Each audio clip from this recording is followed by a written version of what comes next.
আল্লাহর নবীর চাচা আবু তালিবকে বোঝাতে আরম্ভ করলেন, চাচা গো, আজকে কালেমা প্রচার করার জন্য আমার উপর যদি পাথর দিয়ে আঘাত করে, আজকে কালেমার প্রচার করার জন্য আমাকে যদি দুনিয়ার জমিন থেকে বিদায় করে দেয়, বলে চাচা আমার জান পর্যন্ত চলে যাক, তবু আমি কালেমার প্রচার করা বন্ধ করব না। বলুন সুবহানাল্লাহ। চাচা আমাকে আবু জেহেল হুমকি দিচ্ছে, উতবা সাহেব আমাকে হুমকি দিচ্ছে, চাচা তবু আমি কালেমা প্রচার বন্ধ করব না। বলুন সুবহানাল্লাহ। আল্লাহর নবীর চাচা আবু তালিব আল্লাহর নবীকে ডেকে ডেকে বলতে আরম্ভ করলেন, ভাতিজা, এ আমার প্রাণের ভাতিজা, আমিও যখন হেঁটে হেঁটে হেঁটে হেঁটে আবু জেহেলের সামনে দিয়ে হেঁটে হেঁটে যাচ্ছিলাম রে ভাতিজা, আবু জেহেল আমাকে ডেকে ডেকে বলেছিল, ভাই আব্দুল মুতাল্লিব, আপনার বাড়িতে নাকি আব্দুল্লাহর বেটা মুহাম্মদ থাকে। ভাতিজা আমাকে আবু জেহেল ডেকে ডেকে বলেছে, আপনার বাড়িতে কি আব্দুল্লাহর বেটা মুহাম্মদ থাকে? ভাতিজা আমি বলেছি, হ্যাঁ আমার বাড়িতে থাকে। তো ভাতিজা তারাও আমাকে বলেছে, তুমি জানো কালেমার প্রচার করা বন্ধ করে দাও। আল্লাহর নবী চাচা আবু তালিবের সামনে বসা, আল্লাহর নবীও আবু তালিবের সম্মুখে বসে বসে আবু তালিবের চোখে চোখ দিয়ে আল্লাহর নবীর সঙ্গে কথা বলছেন। বলুন সুবহানাল্লাহ। আল্লাহর নবীর চাচা আবু তালিব আমার নবীকে ডেকে ডেকে বললেন, ভাতিজা, ওগো আমার প্রাণের ভাতিজা, তুমি কালেমার প্রচার করা তোমায় বন্ধ করে দিতে হবে রে ভাতিজা। আল্লাহর নবী সাল্লাল্লাহু তাআলা আলাইহি ওয়াসাল্লাম বলেছিল, চাচা গো, আমাকে কালেমার প্রচার কেন আপনি বন্ধ করতে বলছেন বলুন। আল্লাহর নবীর চাচা আবু তালিব ডেকে ডেকে বলেছিল, ভাতিজা রে, আমাকে আবু জেহেল ডাকার পরে আমাকে জানিয়ে দিয়েছে, কালকের পর থেকে তুমি যদি কালেমার প্রচার করো রে ভাতিজা, হয়তো তোমার উপর তারা আক্রমণ করতে পারে, হয়তো তোমাকে তারা দুনিয়ার জমিন থেকে বিদায় করতে পারে। বলে ভাতিজা, তোমায় কালেমা প্রচার করা বন্ধ করে দিতে হবে। আজকে তুমি যদি কালেমার প্রচার করা বন্ধ করে দাও রে ভাতিজা, তোমাকে একটা নয় দুটি নয়, তোমাকে 3টা পুরস্কার দিয়ে পুরস্কৃত করা হবে। ভাতিজা রে, তুমি যদি কালেমা প্রচার করা বন্ধ করে দাও, তাহলে তোমাকে পুরস্কার দেওয়া হবে। আল্লাহর নবী বলছেন, কেমন পুরস্কার দেওয়া হবে?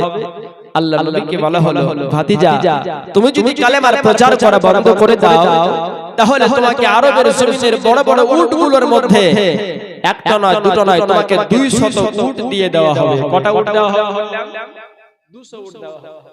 শুধু তাই নয়, তুমি যদি কালেমার প্রচার বন্ধ করে দিতে পারো, তাহলে ভাতিজা তোমাকে আরবের জমিনের সবথেকে যেটা খেজুরের বাগান, এই খেজুরের বাগানটা তোমায় দিয়ে দেওয়া হবে।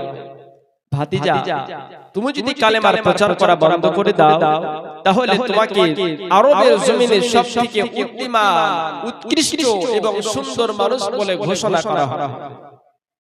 ভাতিজা, এত সুন্দর সুন্দর তোমাকে অফার দেওয়া হয়েছে, অফার গুলো তুমি মিস না করে তুমি কালেমার প্রচার করা বন্ধ করে দাও। আমার দয়ার নবী, মায়ার নবী, হাবিবুল্লাহ সাল্লাল্লাহু তাআলা আলাইহি ওয়াসাল্লাম চাচার সামনে বসে বসে চাচাকে বলতে আরম্ভ করলেন, চাচা, আমাকে আরবের জমিনের সবথেকে বড় বড় খেজুরের বাগান গুলো যদি দিয়ে দেওয়া হয়, আমাকে যদি আরবের জমিনের বড় বড় উট গুলো দিয়ে দেওয়া হয়, বলে চাচা, আমাকে আসমান থেকে চাঁদ নিয়ে আসার পরে আমার হাতে যদি দিয়ে দেওয়া হয়, আসমান থেকে সূর্যটা নিয়ে আসার পরে আমার হাতে যদি দিয়ে দেওয়া হয়, বলে চাচা, তবুও আমি আমার কালেমার প্রচার করা বন্ধ করব না। মহব্বতে বলো, যতই আমাকে উপহারের লোভ দেখান না কেন, তবুও আমি কালেমার প্রচার করা বন্ধ করব না। বলুন সুবহানাল্লাহ। সুবহানাল্লাহ। আল্লাহর নবীর চাচা আবু তালিব নবীজিকে বললেন ভাতিজা তুমি যে এমন কথা বললে রে ভাতিজা আমার মন পর্যন্ত ছুঁয়ে গেছে আমার মন পর্যন্ত দুর্বল হয়ে গেছে চাচিজা এ আমার ভাতিজা আমি তোমায় কথা দিলাম আজকে থেকে তোমার শরীরে কেউ আঘাত করতে পারবে না বলুন সুবহানাল্লাহ আল্লাহ নবীজি কথা সমাপ্ত করলেন সমাপ্ত করে আল্লাহ নবীজি ঘরের মধ্যে গেলেন আবু তালিব ঘরের মধ্যে গেলেন কিছুদিন পরে আমার নবীজি সকাল বেলায় বেরিয়েছেন কোথায় আল্লাহর ঘর কাবাতে যাবে বলুন সুবহানাল্লাহ কোথায় যাবেন আল্লাহর ঘর কাবাতে যাবেন একটা দিলে ভালো হয় আল্লাহর নবীজি সকাল বেলায় কাবা শরীফে যাবেন তো দয়ার নবীজি সকাল বেলায় বেরিয়ে গেলেন কাবাকে সম্মুখীন করে নবী আমার ফজরের নামাজ পড়বেন বলুন সুবহানাল্লাহ মহব্বতে বলতে সুবহানাল্লাহ আল্লাহর নবীজি বাড়ি থেকে বেরিয়ে গেলেন ফজরের সময় মসজিদে নববীর মধ্যে কাবা শরীফকে সম্মুখীন করে আমার নবীজি ফজরের নামাজ পড়বেন বলুন সুবহানাল্লাহ মহব্বতে বলুন সুবহানাল্লাহ আমার দয়ার নবী মায়ার নবী হাবিবুল্লাহ সাল্লাল্লাহু তাআলা আলাইহি ওয়াসাল্লাম নিজের চাচা আবু তালেবের বাড়ি থেকে বেরিয়ে গেলেন নবী আবার মক্কায় যাবেন নবী আমার মক্কায় যাবার পরে আল্লাহর কাবাকে সামনে রেখে নবী আমার ফজরের নামাজখানা পড়বেন আল্লাহর নবী সাল্লাল্লাহু তাআলা আলাইহি ওয়াসাল্লাম আবু তালিবের বাড়ি থেকে বেরিয়ে যাবার পরে কাবার দিকে চলতে আরম্ভ করলেন আমার দয়ার নবীজি কাবাতে পৌঁছে গেলেন আমার দয়ার নবী সাল্লাল্লাহু তাআলা আলাইহি ওয়াসাল্লাম আল্লাহ তাআলার কাবাকে সম্মুখে করে নিয়ে আমার নবী মুস্তাফা সাল্লাল্লাহু আলাইহি ওয়াসাল্লাম যেন ফজরের নামাজখানা সম্পন্ন করলেন আমার নবীজি ফজরের নামাজখানা সম্পন্ন করে দয়ার নবীজি আবু তালিবের বাড়ির দিকে আসছেন বলুন সুবহানাল্লাহ আমার দয়ার নবী মুস্তাফা সাল্লাল্লাহু আলাইহি ওয়াসাল্লাম ওই কাবাকে সামনে করে ফজরের নামাজখানা পড়ে নবী আবার চলতে আরম্ভ করলেন আরবের জমিনের যুবকেরা আরবের জমিনের যুবক ছেলেরা আমার নবী মুস্তাফা সাল্লাল্লাহু আলাইহি ওয়াসাল্লামকে ডেকে ডেকে বলতে আরম্ভ করলেন মুহাম্মদ তুমি কোথায় গিয়েছিলে বলো আল্লাহর নবীকে আরবের যুবকরা বলছে মুহাম্মদ তুমি কোথায় গিয়েছিলে দয়ার নবীজি বলছেন আমি গিয়েছিলাম আমার রবের ইবাদত করতে বলুন সুবহানাল্লাহ আমি গিয়েছিলাম আমার রবের ইবাদত করতে আল্লাহর নবীকে দেখে আরবের যুবকেরা কেউ নবীকে পাগল বলে আখ্যায়িত করছে কেউ নবীকে পাগল বলে ডাকছে কেউ নবীকে ইয়াতিম নবী বলে ডাকছে এরপরে দয়ার নবীজি তাদের কথায় কোনো উত্তর না করে আমার নবীজি জমিনের দিকে মাথাটা নত করে আমার নবীজি হাঁটতে হাঁটতে চলতে আরম্ভ করছেন বলুন সুবহানাল্লাহ সুবহানাল্লাহ সুবহানাল্লাহ আমার দয়ার নবী হাবিবুল্লাহ সাল্লাল্লাহু তাআলা আলাইহি ওয়াসাল্লাম চলতে আরম্ভ করেছেন আল্লাহর নবীকে পিছন থেকে কেউ বা পাগল বলে ডাকতে আরম্ভ করে আল্লাহর নবীকে পিছন থেকে কেউ বা ইয়াতিম বলে ডাকতে আরম্ভ করে আমার দয়ার নবী মুস্তাফা সাল্লাল্লাহু তাআলা আলাইহি ওয়াসাল্লাম তাদের কথার যেন উত্তর করে না আমার নবীজি তাদের কথায় কোনো উত্তর না করে আমার নবীজি চলতে চলতে আব্দুল মুতাল্লিবের বাড়ির দিকে চলতে আরম্ভ করেছে বলুন সুবহানাল্লাহ পিছন থেকে একটা যুবক ইহুদি আমার নবীকে বলছে আব্দুল্লাহর বেটা মুহাম্মদ একবার পিছনে তাকাও এ আব্দুল্লাহর বেটা মুহাম্মদ বুঝলাম তুমি নামাজ পড়তে গিয়েছিলে একবার পিছনে তাকাও তোমাকে কিছু বলতে চাই আল্লাহর নবী সাল্লাল্লাহু তাআলা আলাইহি ওয়াসাল্লামকে যখন পিছন থেকে ডাক দেওয়া হলো ওগো আব্দুল্লাহর বেটা মুহাম্মদ, একবার তুমি পিছনের দিকে ফিরে তাকাও, একবার তুমি পিছনের দিকে ফিরে তাকাও। আল্লাহর নবী সাল্লাল্লাহু তাআলা আলাইহি ওয়াসাল্লাম যখনই পিছনের দিকে ফিরে তাকিয়েছে, আল্লাহর নবীর চেহারা খানা লক্ষ্য করে আল্লাহর নবীর চেহারার দিকে আরবের একটা যুবক যেন এক মুষ্টি ধুলা বালি ছিটিয়ে দিল। আল্লাহর নবী মুস্তাফা সাল্লাল্লাহু তাআলা আলাইহি ওয়াসাল্লামের চোখে ওই মাটিটা যখনই পড়ে গেছে, আল্লাহর নবী সাল্লাল্লাহু আলাইহি ওয়াসাল্লাম যেন সঙ্গে সঙ্গে জমিনে বসে গেলেন। আল্লাহর নবীর চোখে যখনই এক মুষ্টি মাটি ফেলে দেওয়া হয়েছে, দয়াল নবীজি চোখ দুটি ধরে জমিনে বসে গেলেন। আল্লাহর নবীজি জমিনে বসে আল্লাহর নবীজি চোখে হাত দিতে আরম্ভ করেছে। আল্লাহর নবীজি কাউকে কিছু না বলে চোখে হাত দিয়ে আবার দাঁড়িয়ে দিয়ে আল্লাহর নবীজি আবার আবু তালিবের বাড়ির দিকে চলতে আরম্ভ করেছে। বলুন সুবহানাল্লাহ। আল্লাহর নবী সাল্লাল্লাহু তাআলা আলাইহি ওয়াসাল্লাম ইহুদিদের সঙ্গে কোনো যুদ্ধ না করে, ইহুদিদের সঙ্গে কোনো কথা না বলে আল্লাহর নবী যেন চলতে আরম্ভ করেছেন। আল্লাহর নবী সাল্লাল্লাহু আলাইহি ওয়াসাল্লাম পথ দিয়ে হেঁটে যায়। আল্লাহর নবীকে লক্ষ্য করে আরবের জমিনের যুবকেরা পিছন থেকে কেউ যেন নবীকে পাথর মারতে আরম্ভ করে, কেউ যেন নবীকে ধুলা বালি দিয়ে মারতে আরম্ভ করে। আল্লাহর নবী সাল্লাল্লাহু আলাইহি ওয়াসাল্লামের শরীরের যেই জায়গাতে পাথর যায়, ওই জায়গাটা যেন ছিদ্র হয়ে রক্তের ফোয়ারা ছুটতে আরম্ভ করে। আরবের জমিনে আল্লাহর নবী মুস্তাফা সাল্লাল্লাহু আলাইহি ওয়াসাল্লাম পিছন থেকে ইহুদিরা কেউ পাথর মারতে আরম্ভ করে, আবার কেউ যেন আল্লাহর নবীকে ধুলাবালি মারতে আরম্ভ করলো। এরপরও দয়ার নবীজি হেঁটে হেঁটে যেতে আরম্ভ করেছেন। বলুন সুবহানাল্লাহ। ওই আরবের জমিনের ইহুদিরা আল্লাহর নবীকে এমন করে পাথর মারতে আরম্ভ করেছিল, আল্লাহর নবীর হাতে পাথর লাগে, আল্লাহর নবীর হাত দিয়ে রক্ত ঝরতে আরম্ভ করে। আল্লাহর নবীর পিঠে পাথর লাগে, আল্লাহর নবীর পিঠ দিয়ে রক্ত ঝরতে আরম্ভ করে। আল্লাহর নবীর কপালে পাথর লাগে, আল্লাহর নবীর কপাল দিয়ে রক্ত ঝরতে আরম্ভ করে। আল্লাহর নবীর শরীরটা যেন রক্তে লাল টকটকে হয়ে গেছে, আল্লাহর নবীর শরীরটা যেন রক্তে লাল হয়ে গেছে। আল্লাহর নবী সাল্লাল্লাহু আলাইহি ওয়াসাল্লাম রক্তাক্ত শরীর নিয়ে আবু তালেবের বাড়ির দিকে চলতে আরম্ভ করলেন। আরবের জমিনে ইহুদিরা এমন করে আল্লাহর নবীকে পাথর মারলো, আল্লাহর নবী মুস্তাফার শরীর দিয়ে রক্ত ঝরঝর করে ঝরতে আছে। আল্লাহর নবী যে রক্তাক্ত শরীর নিয়ে আবু তালিবের বাড়ির মধ্যে প্রবেশ করেছে। আবু তালিবের স্ত্রী আমার নবীজির রক্তাক্ত চেহারা দেখে বলছে, ভাতিজা, এই প্রাণের ভাতিজা, তোমার শরীর দিয়ে এমন করে কে রক্ত ঝরিয়েছে? বলুন সুবহানাল্লাহ। মহব্বতে বলুন সুবহানাল্লাহ। আল্লাহর নবী সাল্লাল্লাহু তাআলা আলাইহি ওয়াসাল্লামের শরীরে রক্ত কানা দেখার পরে আবু তালিবের স্ত্রী ডেকে ডেকে বলতে আরম্ভ করলেন, ভাতিজা, এমন করে তোমার শরীর দিয়ে কে রক্ত ঝরিয়েছে রে ভাতিজা? এমন করে তোমার শরীর দিয়ে রক্ত কে ঝরিয়েছে রে ভাতিজা? এ ভাতিজা রে, একবার বলে দাও রে ভাতিজা, এমন করে তোমাকে কে আঘাত করেছে?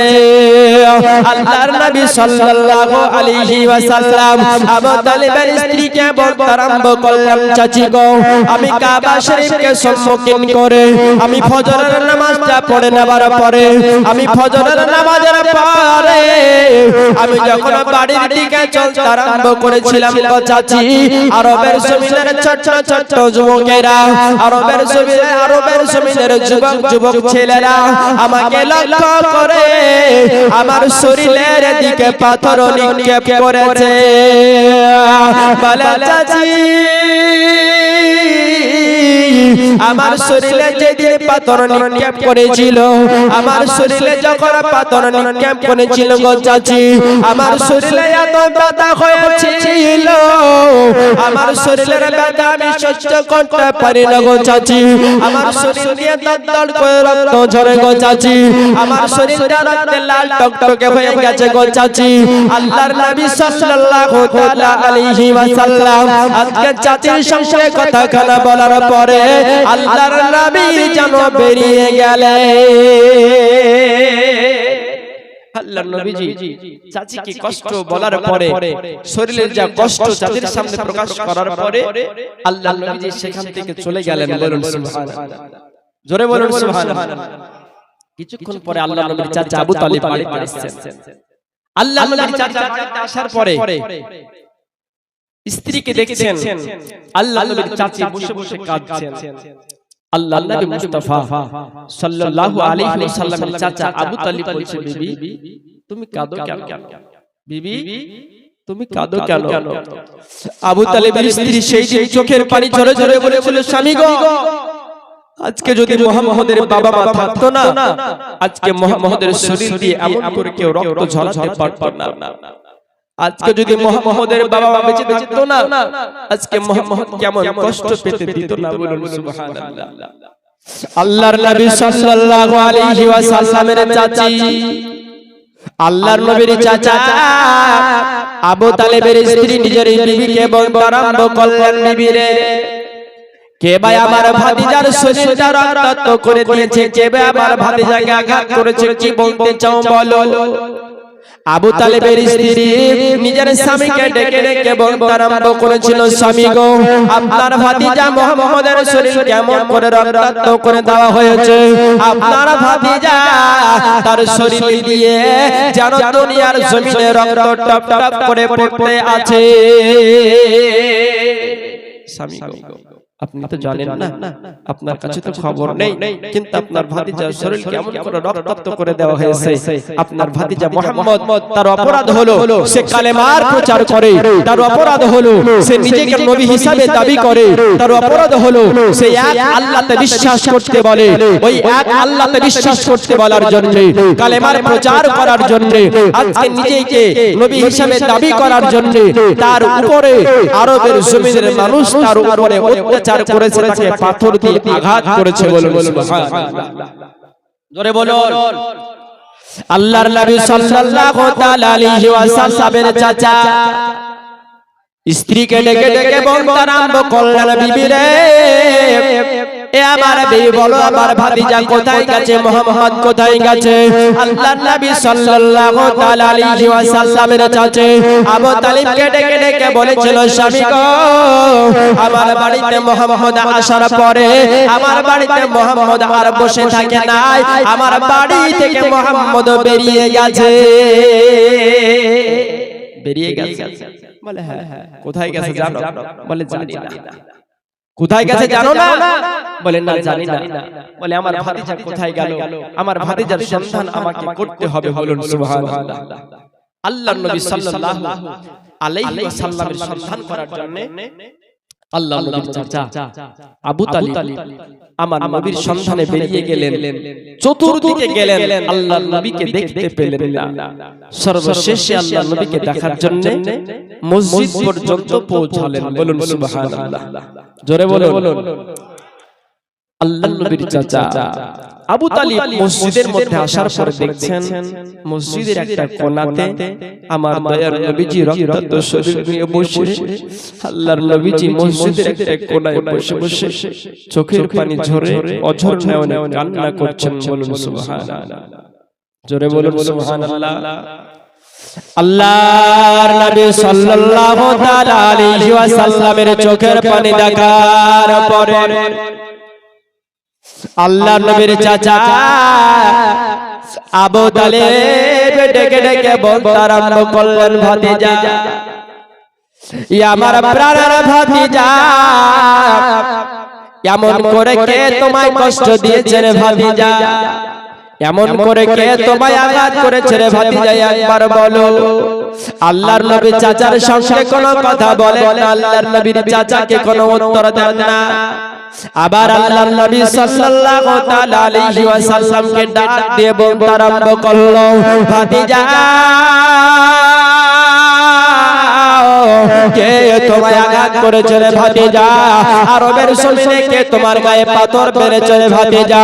তুমি একবার বলে দাও না, বলে দাও।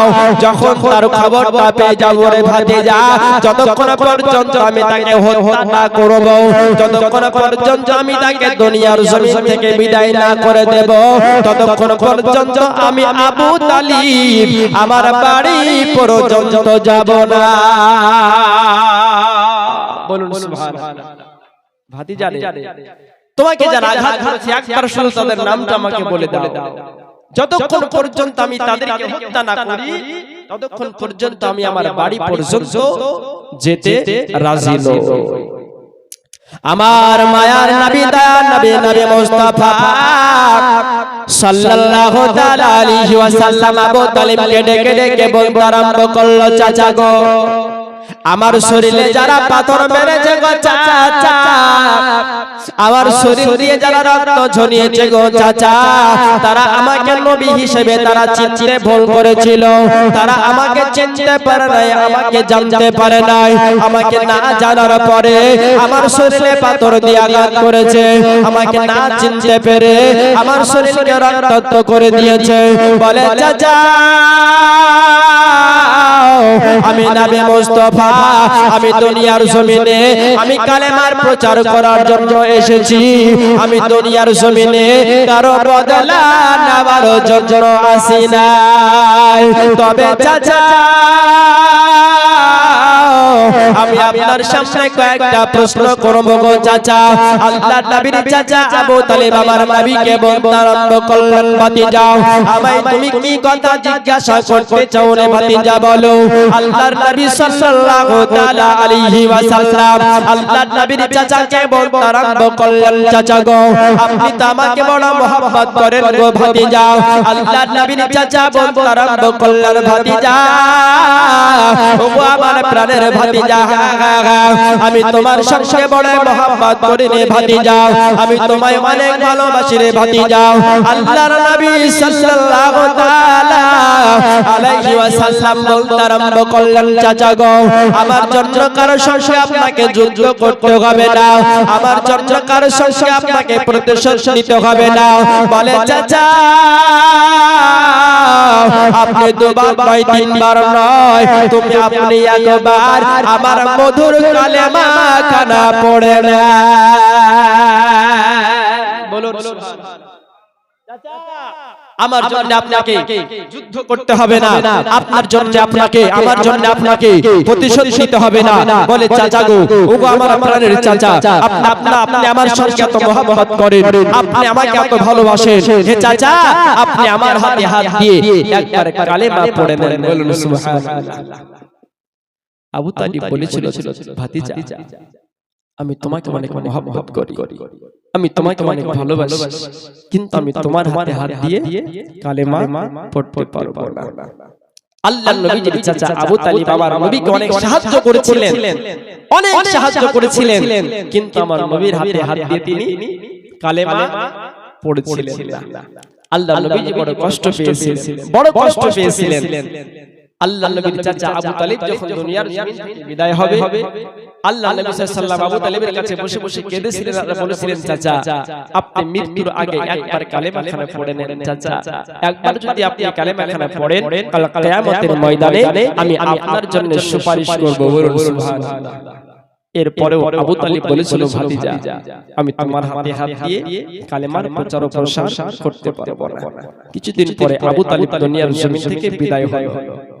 আল্লাহর নবীজি আবু তালিবের ইন্তেকালের পরে আল্লাহর নবীজি মুস্তাফা সাল্লাল্লাহু আলাইহি ওয়াসাল্লামের পরবর্তী বিবাহের পরে কন্যা সন্তান পুত্র সন্তান যখন দুনিয়ার জমিনে আসলেন আল্লাহর নবীজি আরো জোরদার কালেমার প্রচার শুরু করেছিলেন আল্লাহর নবীজি কালেমার প্রচার করা অবস্থাতে আল্লাহর নবীজি কাবা শরীফকে সম্মুখীন করে আল্লাহর নবীজি জোহরের নামাজের নিয়াত করলেন কোন নামাজের বললাম কোন নামাজের জোহরের নামাজের নিয়াত আল্লাহর নবী সাল্লাল্লাহু তাআলা আলাইহি ওয়াসাল্লাম আবু তালেবের ইন্তেকালের পরে এমন একটা সময় চলে আসলো আল্লাহর নবীজি কালেমার প্রচার আরম্ভ করে দিলেন আল্লাহর নবীজি কালেমার প্রচার করা অবস্থায় আমার নবীজি ওই কাবা শরীফের সম্মুখে জোহরের নামাজের নিয়াত করলেন জোহরের নামাজের নিয়াত করে আল্লাহর নবীজি আল্লাহু আকবার বলে হাতখানা বেঁধে নিলেন আল্লাহর নবীজির নামাজ কানা আরম্ভ হয়ে গেল আল্লাহর নবী যেন সিজদায় চলে গেলেন নামাজে সিজদা আছে না নাই সিজদা আমার নবীজি নামাজের মধ্যে সিজদায় গেলেন এইদিকে আবু জেহেল যুক্তি বুদ্ধি করছে এক কাজ ওই দেখো মক্কার সামনে আব্দুল্লাহর বেটা মুহাম্মদ নামাজ পড়ে আমার সিপাহীতে এতগুলো আছো আমার সৈন্য এতগুলো আছো কে পারবে মুহাম্মদকে কষ্ট দিতে কেন আবু তালিব তো দুনিয়াতে বেঁচে নাই কে পারবে মুহাম্মদকে কষ্ট দিতে কে পারবে বলো আল্লাহর নবী সাল্লাল্লাহু আলাইহি ওয়াসাল্লামকে কষ্ট দেওয়ার জন্য আবু জেহেল এলান করছে কে পারবে মুহাম্মদকে কষ্ট দিতে কেউ কি আছো হঠাৎ করে উকবা নামে একজন শয়তান ইহুদি দাড়ি দিয়ে বলতে আরম্ভ করলো যখন আবু তালিব ছিল তখন আমরা পারিনি এখন তো আবু তালিব নেই এখন পারবো মুহাম্মদকে অপমান করতে লাঞ্ছিত করতে মুহাম্মদকে কষ্ট দিতে পারবো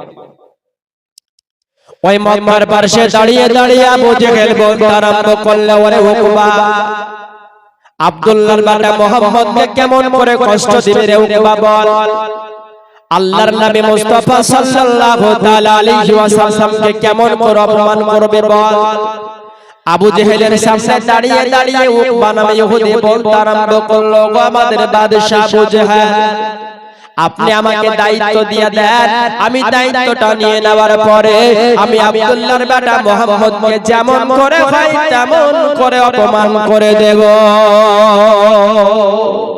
অপমান করতে পারবো পারবি বলে হ্যাঁ যা তোকে হুকুম দিলাম মুহাম্মদকে কষ্ট দে মুহাম্মদ যখন কষ্ট পাবে আমি আবু জেহেল বড় আনন্দিত হব বলুন নাউজুবিল্লাহ বলুন নাউজুবিল্লাহ আবু জেহেল ওই কাবা শরীফের পাশে দাঁড়িয়ে আছে আমার নবীজি নামাজ পড়ছেন আমার নবীজি নামাজের নিয়াত করে আমার নবীজি সিজদায় পড়ে আছেন আমরা সিজদায় যাবার পরে তিনবার পাঠ করি সুবহান রাব্বিয়াল আ'লা কিন্তু আল্লাহর নবী সাল্লাল্লাহু তাআলা আলাইহি ওয়াসাল্লাম যখন সিজদায় চলে যায় আল্লাহর নবী সিজদায় যাবার পরে তাসবিহ যেন গোনেন না আল্লাহর নবী সিজদায় চলে যাবার পরে আল্লাহর প্রেমে পাগল হয়ে আল্লাহর নবী যেন সিজদায় পড়ে থাকেন বলুন সুবহানাল্লাহ আল্লাহর নবী সিজদায় পড়ে আছেন আল্লাহর নবীজি সিজদায় পড়া উকবা নামে ইহুদি আল্লাহর নবীকে সিজদায় পড়ে থাকা দেখে একটা জায়গা থেকে উট জবাই করা হয়েছিল উটের নাড়ি মুড়ি নিয়ে আসার পরে আল্লাহর নবীজির পিঠের উপর ফেলে দিয়েছে কি ফেলেছে বললাম উটের কি ফেললাম উটের নাড়ি মুড়ি ফেলে দিয়েছে উটের নাড়ি মুড়ি ওজন কম না বেশি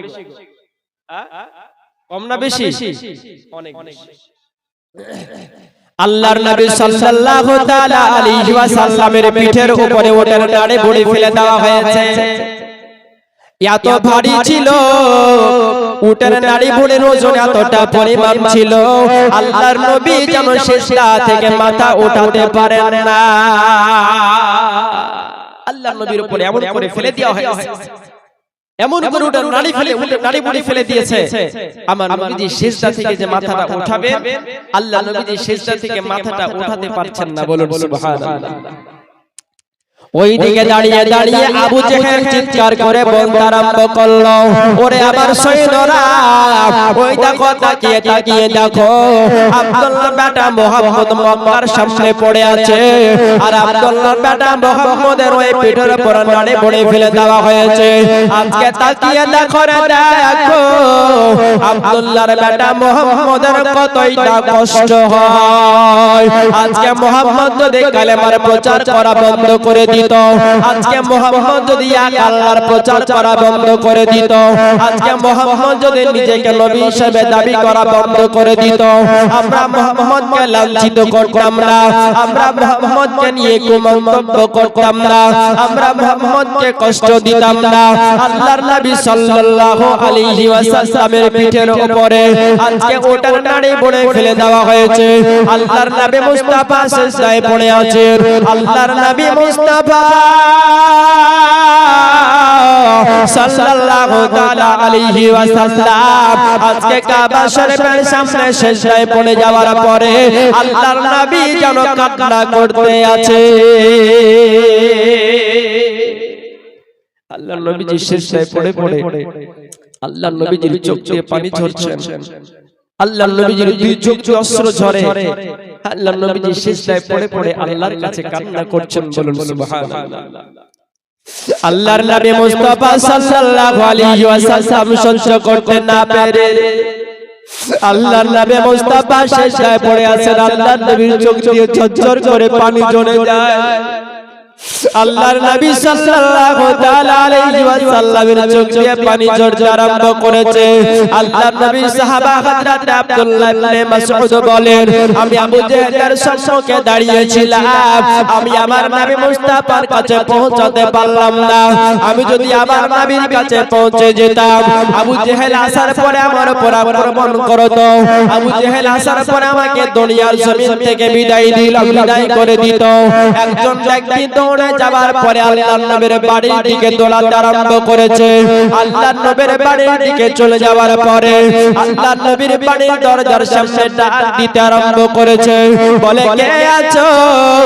একবার দরজা জানা খুলো রে, একবার দরজা জানা খোলো, একটা খবর তোমাদেরকে দিতে চাই, একবার একটা খবর তোমাদেরকে জানিয়ে দিতে চাই। আল্লাহর নবীর ঘরের ওই দরজার বাইরে থেকে যখন আল্লাহর নবীর ওই সাহাবা আওয়াজ করতে আরম্ভ করেছে, আজকে নবীর ঘরের মধ্যে থেকে একজন ওই মহিলা জানো, একজন ছোট কন্যা সন্তান জানো বাড়ির মধ্যে থেকে আওয়াজ করতে আরম্ভ করেছে। একজন ব্যক্তি দৌড়ে যাবার পরে আল্লাহর নবীজির এই দৃশ্য দেখে দৌড়িয়ে যাবার পরে আল্লাহর নবীর ঘরে গিয়ে বলছেন, কেউ আছো? নবীজির ঘর থেকে একটা কন্যা ছোট সন্তান, খুব বালিকা, অল্প বয়সের মেয়ে, পর্দা আছে, তিনি বেরিয়ে বলছেন কে? বলে একটু তাড়াতাড়ি করে যাও, যাবার পরে দেখো কাবার সামনে নবী মুহাম্মদ সাল্লাল্লাহু আলাইহি ওয়াসাল্লাম বড় কষ্টে আছে। বলুন সুবহানাল্লাহ। ওই ব্যক্তিটা আমার নবী মুস্তাফার দরজার সামনে আসার পরে ডেকে ডেকে বলল, তাড়াতাড়ি করে যাও রে, আমার নবী মুস্তাফাকে বড় কষ্ট দিয়ে রেখেছে, আমার নবী মুস্তাফার পিঠের উপর ওঠার নাড়ে বড়ে ফেলে দিয়েছে, একটু তাড়াতাড়ি করে যাও রে। একটু তাড়াতাড়ি করে যাওয়ার পরে আমার নবী মুস্তাফার পিঠের উপর থেকে ওঠার নাড়ি বুড়ি গালা সরিয়ে দাও। আল্লাহর নবীর বাড়ির ওই মধ্যে যিনি বালিকা মহিলা ছিলেন, আল্লাহর নবীর ঘরের মধ্যে অল্প বয়সের যে মহিলাটা ছিলেন, তিনার নাম হলো হযরত ফাতিমা। বলুন সুবহানাল্লাহ। নবীজির ঘর থেকে যে ছোট বালিকাটা বেরিয়েছিলেন, তিনার নাম ছিল হযরত ফাতিমা, আল্লাহর নবীর বেটি। বলুন সুবহানাল্লাহ। আল্লাহর নবীর বেটি ফাতিমা, হযরত ফাতিমা তো জোহরা রাদিয়াল্লাহু তাআলা আনহা, যখন তিনি শুনতে পেলেন আমার বাবাকে কে হয়তো মক্কার জমিনে কষ্ট দিয়েছে, আমার বাবাকে কে জানো কষ্ট দিয়ে দিয়েছে, আল্লাহর নবীর বেটি হযরত ফাতিমা তো জোহরা রাদিয়াল্লাহু তাআলা আনহা, তিনি যেন সেখান থেকে দৌড়াতে আরম্ভ করলেন। আল্লাহর নবী মুস্তাফার ঘর থেকে বেরিয়ে দৌড়াতে দৌড়াতে দৌড়াতে দৌড়াতে হাঁটতে ওই কাবা শরীফের সামনে যাবার পরে দেখতে পেলেন আল্লাহর নবী মুস্তাফা সাল্লাল্লাহু তাআলা আলাইহি ওয়াসাল্লামের পিঠের উপর যারা উটের নাড়ে পড়ে চেপে দেওয়া হয়েছে।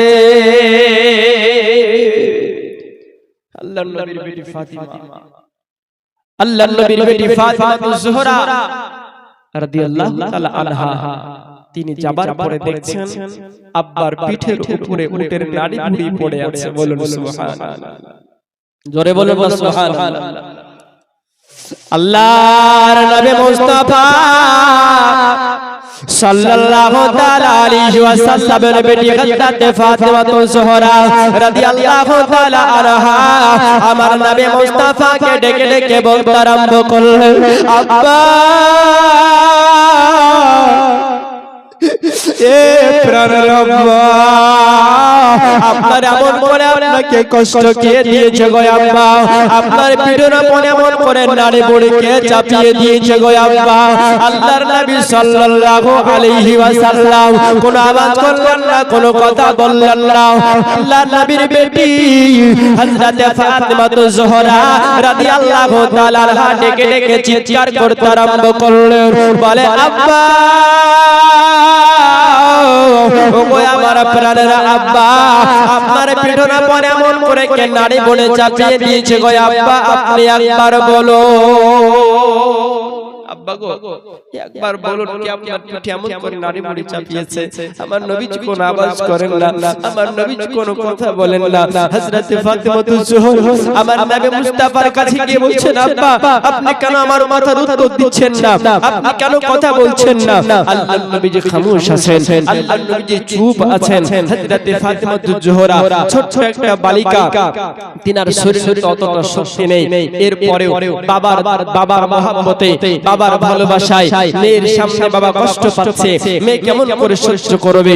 হযরত ফাতিমা জোহরা আজকে নিজের শক্তি প্রয়োগ করে, শক্তি ব্যবহার করে আল্লাহর নবী সাল্লাল্লাহু আলাইহি ওয়াসাল্লামের পিঠের উপর থেকে উটের নাড়ি ভুঁড়িগুলো সরাতে আরম্ভ করলেন। বলুন সুবহানাল্লাহ, জোরে বলে সুবহানাল্লাহ।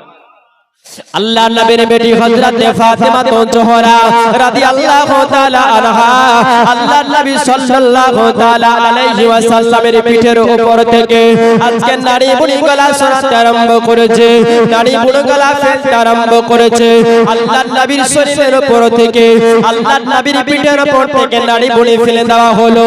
আল্লাহর নবী আমার নামাজটা সম্পন্ন করলেন। আল্লাহর নবী আমার নামাজটা সম্পন্ন করার পরে আল্লাহর নবী সাল্লাল্লাহু আলাইহি ওয়াসাল্লাম যেন জমিনের দিকে মাথা খানা রেখে আল্লাহর নবী যেন বসে আছে।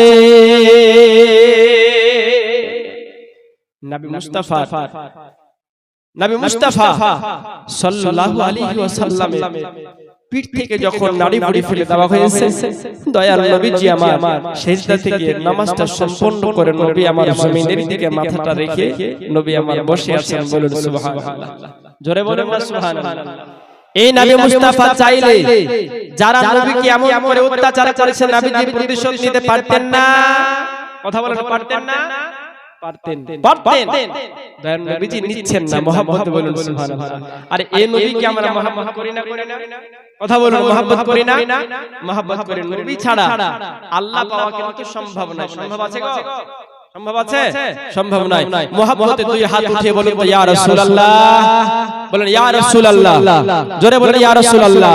নবী ছাড়া খোদা পাবে না রে দিবানা, নবী ছাড়া আল্লাহ পাবে না। মহব্বতে বলেন, আরে জোরে বলেন সুবহানাল্লাহ। আরে জাযবা কোথায়? জাযবা নিয়ে বলেন না ইয়া রাসূলুল্লাহ। আরে নবী ছাড়া খোদা পাবে না রে দিবানা, নবী ছাড়া আল্লাহ পাবে না, নবী ছাড়া খোদা পাবে না রে দিবানা, নবী ছাড়া আল্লাহ পাবে না। মহব্বতে বলো, আরে জুমে বলুন সুবহানাল্লাহ। আল্লাহ বলেন কোরআন পাকে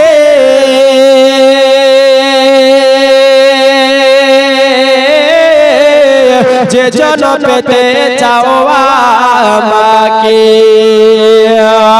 আল্লাহ বলেন কোরআন পাকে,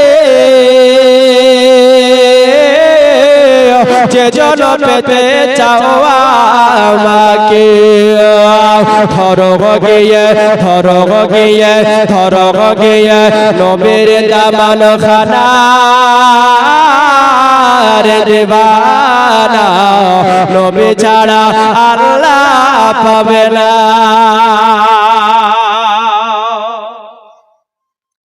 জিবরাইল জানায় নবীর দ্বারে, দেখলাম কত পয়গম্বরে, দেখলাম না তো তোমার মত এত দয়ালু দাতা রে দেবানা, নবী ছাড়া আল্লাহ পাবে না, নবী ছাড়া খোদা পাবে না রে দেবানা, নবী ছাড়া আল্লাহ পাবে না। বলতেছিলাম গো মুসলমান আমার বাবাজি ও ভাইরা ও আমার পর্দার আল্লাহর মা ও বোনেরা, আল্লাহর নবী সাল্লাল্লাহু আলাইহি ওয়াসাল্লাম আজকে কাবা শরীফের মধ্যে, ওই কাবা শরীফের সামনে বসে আছেন। আল্লাহর নবীর মাথাটা জমিনের দিকে আছে। আল্লাহর নবীর বেটি হযরত ফাতিমাতুজ জোহরা রাদিয়াল্লাহু তাআলা আনহা আমার নবী মুস্তাফাকে যেন ডাক দিতে আরম্ভ করেছে। আল্লাহর নবীকে ডেকে ডেকে বলতে আরম্ভ করলেন, আব্বা, ওগো আমার প্রাণের আব্বা, ওগো আমার আব্বা জান, একবার আমার চেহারার দিকে তাকান গো আব্বা, একবার চেহারার দিকে তাকান গো আব্বা, আমি আপনার চেহারা খানা দর্শন করতে চাই। বলুন সুবহানাল্লাহ।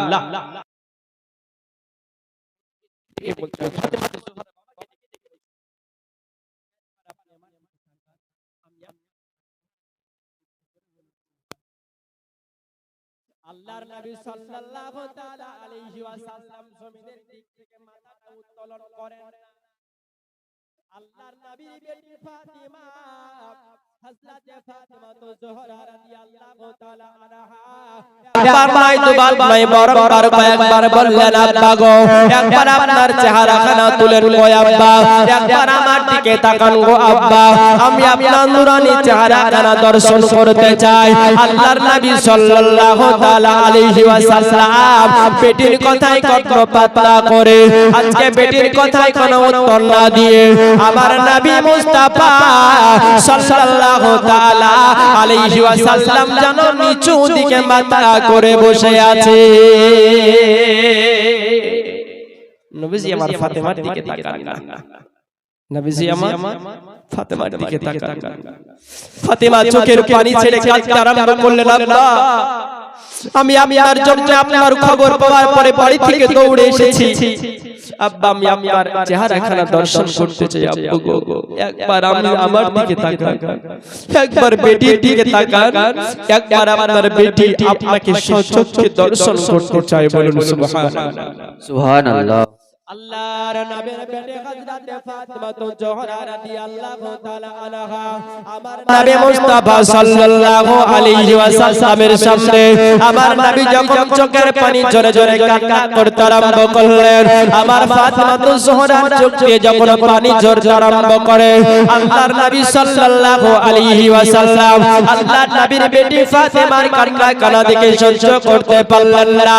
আল্লাহর নবী আমার বলতে আরম্ভ করলেন, ফাতেমা,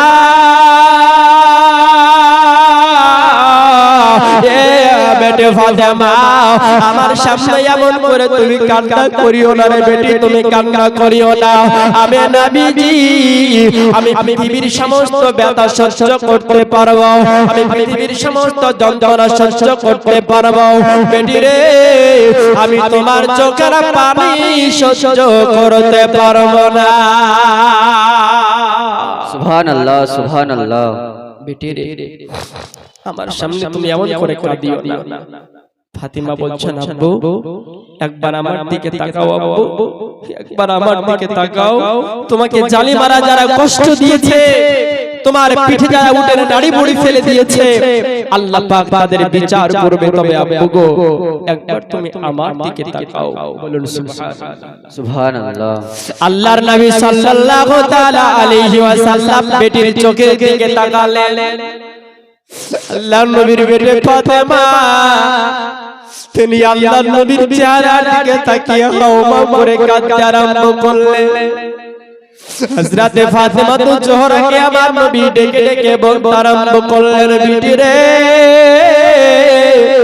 এ আমার প্রাণের বিটি ফাতিমা।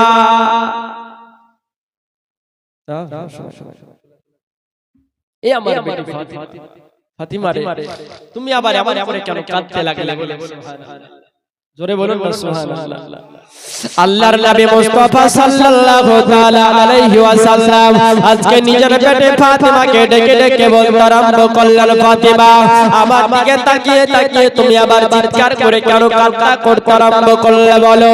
আল্লাহর নবীর বেটি ফাতিমা রাদিয়াল্লাহু তাআলা আনহা আল্লাহর নবী মুস্তাফাকে বলতে আরম্ভ করলেন, আব্বা গো, আমি যখন আপনার চেহারার দিকে তাকালাম গো আব্বা, আমি দেখতে পেলাম আপনার দুই চোখের পানি ঝরে ঝরে, আপনার দুই চোখের পানিতে আপনার দাড়িগুলো ভিজে গেছে। আর আপনার দাড়িগুলো ভিজে যাওয়ার পরে, আপনার চোখের পানি দাড়িগুলো ভিজে যাওয়ার পরে, আপনার দাড়ি থেকে দুনিয়ার জমিনে টপ টপ টপ টপ করে আপনার চোখের পানি যেন ঝরে ঝরে পড়তে আছে। বলে, আব্বা, আপনি এমন করে কেন কেঁদেছেন গো আব্বা, এমন করে কেন কান্না করেছেন? আল্লাহর নবী আমার বেটি ফাতিমাকে বললেন, ফাতিমা, একবার আমার কোলে এসো, একবার আমার কোলে চলে এসো। আল্লাহর নবী মুস্তাফার কোলের উপরে আমার নবীর বেটি নবীর নন্দিনী হযরতে ফাতিমাতুজ জোহরা বসে গেলেন। আল্লাহর নবীর কোলে বসে যাওয়ার পরে আল্লাহর নবীর চোখের পানিগুলো মুছিয়ে দিতে আরম্ভ করলেন। বলুন সুবহানাল্লাহ। সুবহানাল্লাহ। সুবহানাল্লাহ। নবী মুস্তাফার কোলে বসে বেটি বাপের চোখের পানি মুছিয়ে দিচ্ছেন। বলুন সুবহানাল্লাহ। আল্লাহর নবীর নন্দিনী, আল্লাহর নবীর বেটি আমার নবীর কোলে বসে বসে, কোলে বসে বসে আল্লাহর নবীর চোখের পানিগুলো আজকে নিজের জামা দিয়ে নিজের ওই মতো উল্টা কানা নিয়ে আমার নবী মুস্তাফার যেন চোখের পানি মুছতে আরম্ভ করেছে। আমার নবী মুস্তাফার চোখের পানি কানা মুছিয়ে দেওয়ার পরে আমার নবী মুস্তাফাকে বলতে আরম্ভ করেছে, আব্বা,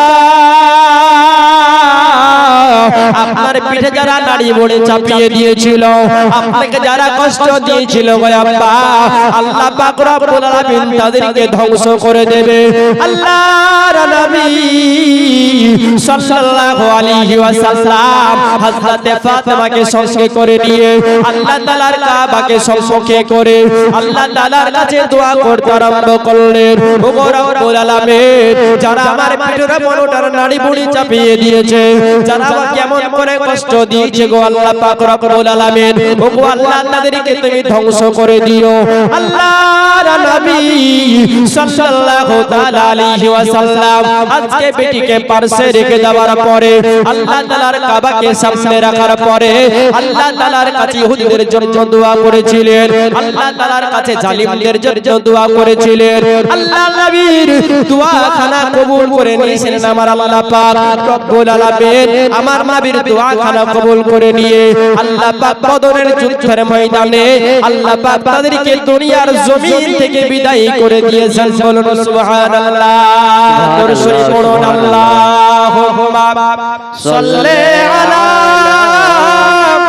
সাইয়্যিদিনা মাওলানা মুহাম্মদ ওয়ালা আলে সাইয়্যিদিনা মাওলানা মুহাম্মদ সাল্লি আলা মুহাম্মাদিন সাল্লি আলা মুহাম্মদ হরদম সুবান সে নিকালো সফিয়ানা মুহাম্মদ হরদম সুবান সে নিকালো পাক নামে মোহাম্মদ সাল্লাল্লাহু আলাইহি সাল্লাম। আলোচনা যেখান থেকে চলছে এবং আমি স্টেজে ওঠার আগে আমাকে বলা হয়েছিল যে পুরনো যেটা গজল সেটা যেন পড়ি। আমি গজলটা শুনিয়ে দিই ইনশাআল্লাহ, তারপরে হয়তো বক্তা সাহেব আসবেন, তারপরে আবার কয়েক মিনিট আলোচনা হবে ইনশাআল্লাহ। মুহাম্মদ বলেন সুবহানাল্লাহ, জোরে বলেন সুবহানাল্লাহ। সেই পুরনো স্মৃতি, পুরনো গজল যেটা আগে বাবুলাতে গেয়েছে, সেই গজলে আবার গাইতে বলা হয়েছে। তা আপনারা মুহাম্মদ বলুন সুবহানাল্লাহ, সুবহানাল্লাহ, সুবহানাল্লাহ। বলুন তো ইয়া রাসূলুল্লাহ, ইয়া রাসূলুল্লাহ। আর সব জায়গাতে জোর করা যায় না, কোন কোন জায়গাতে জোর করে বলা যায় এটা করো সেটা করো, এখানে জোর করা যাচ্ছে না, কারণ তো বুঝতেই পারছেন, কারণ তো আর খুলে বলার দরকার নাই।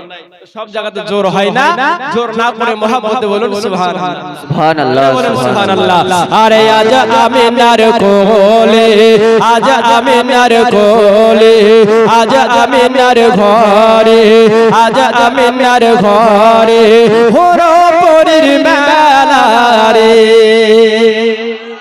জোরে বলুন সুবহানাল্লাহ, মহব্বতে বলুন সুবহানাল্লাহ। মনে পড়েছে পুরনো গজল, সেই পুরনো গজল এটা বলা হয়েছে না। জোরে বলেন আমিন, মহব্বতে বলুন সুবহানাল্লাহ। আরে আজ আমিনার কোলে, আজ আমিনার কোলে, আজ আমিনার ঘরে, আজ আমিনার ঘরে হলো পরীর মেলা রে। মহব্বতে বলুন সুবহানাল্লাহ। আরে জোরে বলুন সুবহানাল্লাহ, দুই হাতে উঠিয়ে বলুন ইয়া রাসূলুল্লাহ, জোরে বলুন ইয়া রাসূলুল্লাহ। আরে আজ আমিনার ঘরে, আজ আমিনার কোলে, আব্দুল্লাহর ঘরে হলো পরীর মেলা রে। আরে নূরের দোলায় দোলন নবে, দোলন নবে, দোলন নবে, নূরের দোলায় দোলন নবে, নূরের দোলায় দোলন নবে, নবী সাল্লাল্লাহু আলাইহি সুবহানাল্লাহ, সুবহানাল্লাহ, সুবহানাল্লাহ, সুবহানাল্লাহ। আরে নূরের দোলায় দোলন নবে, নূরের দোলায় দোলন নবে, নবী সাল্লাল্লাহু আলাইহি। আজ আমিনার ঘরে, আজ আমিনার কোলে হলো পরীর মেলা রে।